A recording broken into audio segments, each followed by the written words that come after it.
ये बुलट भटकट मैं आयो सुमन तोरे जे पाराबो ए बोला मोहिना रे संगी हेली जुली रे कहानो बोला मोहिना रे संगी हेली जुली रे कहानो निकला किनारे डाली डाली लुगना मोला निकला किनारे पत्थर पत्थर करिया बोला मोहिना रे संगी हेली जुली रे कहानो बोला मोहिना रे कागा हेली जुली रे कहानो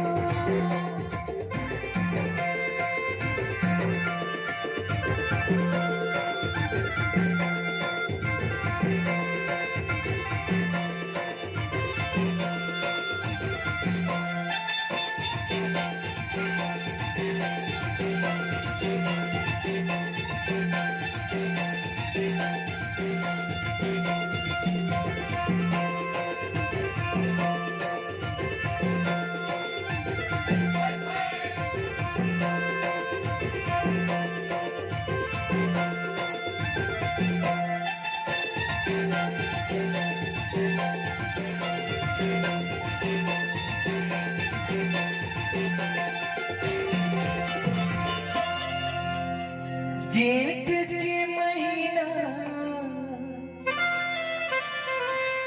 करेला काम वो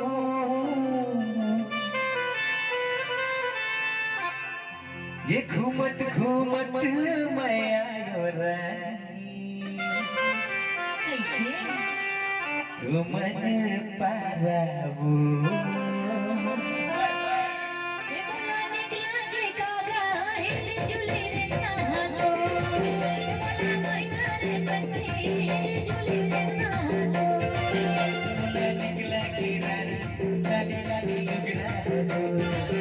मोला निकला किनारे पत्थर पत्थर करिया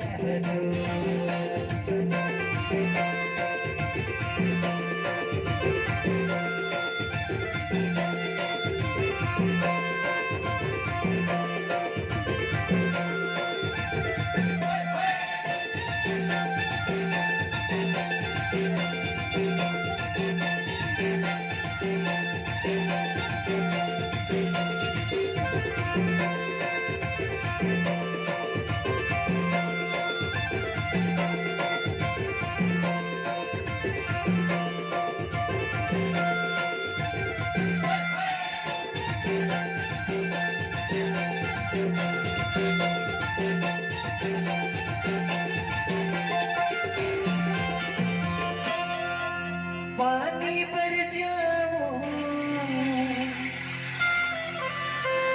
झूलाओ डोराऊं ये तोरे माया माए मोर सुमन कैसे मोला होगे भोरा